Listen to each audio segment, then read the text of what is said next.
ನಮಸ್ಕಾರ ವಿದ್ಯಾರ್ಥಿಗಳೇ, ನಿಮ್ಮ ಎಸ್ಎಸ್ಎಲ್ಸಿ ಮುಗಿಸಿದ್ದೀರಾ ಅಥವಾ ಎಸ್ಎಲ್ಸಿ ಪರೀಕ್ಷೆಗೆ ತಯಾರಾಗುತ್ತಿದ್ದೀರಾ? ಎಸ್ಎಲ್ಸಿ ಮುಗಿಸಿದ ನಂತರ ಮುಂದೇನು ಮಾಡಬೇಕೆಂದು ತಿಕ್ಕಾಟದಲ್ಲಿದ್ದೀರಾ? ಇಂದಿನ ವಿಡಿಯೋದಲ್ಲಿ ಎಸ್ಎಸ್ಎಲ್ಸಿ ನಂತರ ವಾಣಿಜ್ಯ, ಕಾಮರ್ಸ್ ಆಯ್ಕೆ ಮಾಡಿದರೆ ನಿಮಗೆ ಏನು ಪ್ರಯೋಜನ, ಯಾವ ಉದ್ಯೋಗ ಅವಕಾಶಗಳು ಇವೆ ಎಂಬುದರ ಬಗ್ಗೆ ವಿವರವಾಗಿ ತಿಳಿಸುತ್ತೇನೆ.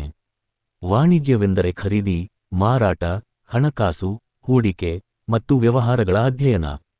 ಇದು ಕಲಿತರೆ ನಾವು ಬ್ಯಾಂಕಿಂಗ್, ವ್ಯವಹಾರ ನಿರ್ವಹಣೆ, ಹೂಡಿಕೆ, ಹಣಕಾಸು, ಅಕೌಂಟಿಂಗ್, ಮಾರುಕಟ್ಟೆ, ಮಾರ್ಕೆಟಿಂಗ್ ಮುಂತಾದ ಕ್ಷೇತ್ರಗಳಲ್ಲಿ ಕೆಲಸ ಪಡೆಯಬಹುದು. ವಾಣಿಜ್ಯ ಸ್ಟ್ರೀಮ್ ಯಾಕೆ ಆಯ್ಕೆ ಮಾಡಬೇಕು? ಒಂದು ಬಹುಮುಖ career options: chartered accountant, CA, company secretary, CS, banker, accountant, business analyst, investment banker ಮುಂತಾದ ಭರವಸೆಯ ಉದ್ಯೋಗಗಳು. 2 ಕಡಿಮೆ ಸ್ಪರ್ಧೆ, ಲೆಸ್ ಕಾಂಪಿಟಿಷನ್. ಸೈನ್ಸ್ ಹಾಗೂ ಆರ್ಟ್ಸ್ ಹೋಲಿಸಿದರೆ ಕಾಮರ್ಸ್ನಲ್ಲಿ ಸರಳವಾಗಿ ಉತ್ತಮ ಹುದ್ದೆಗಳಿಗೆ ಅವಕಾಶವಿದೆ. 3 ಸಮರ್ಥ ವ್ಯವಹಾರ ಪರಿಣಿತ, ಬಿಸ್ನೆಸ್ ಎಕ್ಸ್ಪರ್ಟ್. ನಿಮ್ಮದೇ ಸ್ಟಾರ್ಟ್ಅಪ್ ಅಥವಾ ವ್ಯವಹಾರ ಪ್ರಾರಂಭಿಸಲು ಕಾಮರ್ಸ್ ಸಹಾಯ ಮಾಡುತ್ತದೆ. 4 ಉನ್ನತ ಅಧ್ಯಯನ, higher studies, BCom, BBA, BBM, MBA, MCom ಮುಂತಾದ ಕೋರ್ಸ್ಗಳನ್ನು ಆಯ್ಕೆ ಮಾಡಬಹುದು. 5 ಹಣಕಾಸು ನಿರ್ವಹಣೆಯಲ್ಲಿ ಕೌಶಲ್ಯ ಪಡೆಯಬಹುದು.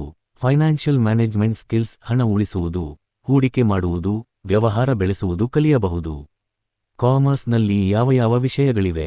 ಅಕೌಂಟೆನ್ಸಿ, ಲೆಕ್ಕಶಾಸ್ತ್ರ; ಬಿಸ್ನೆಸ್ ಸ್ಟಡೀಸ್, ವ್ಯಾಪಾರ ಅಧ್ಯಯನ; ಇಕನಾಮಿಕ್ಸ್, ಅರ್ಥಶಾಸ್ತ್ರ; ಮ್ಯಾಥಮ್ಯಾಟಿಕ್ಸ್, ಸ್ಟೆಟಿಸ್ಟಿಕ್ಸ್, ಗಣಿತ, ಅಂಕಗಣಿತ; ಕಂಪ್ಯೂಟರ್ ಅಪ್ಲಿಕೇಶನ್ಸ್, ಕಂಪ್ಯೂಟರ್. ಯಾರು ಕಾಮರ್ಸ್ ಆಯ್ಕೆ ಮಾಡಬಹುದು?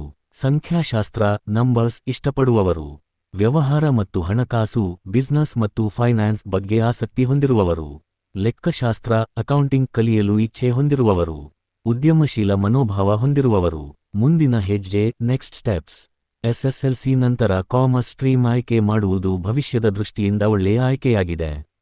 ನೀವು ಯಾವ ಕಾರಣಕ್ಕೆ ಕಾಮರ್ಸ್ ಆಯ್ಕೆ ಮಾಡಬೇಕೆಂದು ತೀರ್ಮಾನಿಸಿದ್ದೀರಾ? ಕಾಮೆಂಟ್ ಮಾಡಿ ತಿಳಿಸಿ. ಈ ವಿಡಿಯೋ ನಿಮಗೆ ಉಪಯುಕ್ತವೆನಿಸಿದರೆ ಲೈಕ್ ಮಾಡಿ, ಶೇರ್ ಮಾಡಿ ಮತ್ತು ಚಾನೆಲ್ಗೆ ಸಬ್ಸ್ಕ್ರೈಬ್ ಮಾಡಿ. ಧನ್ಯವಾದಗಳು.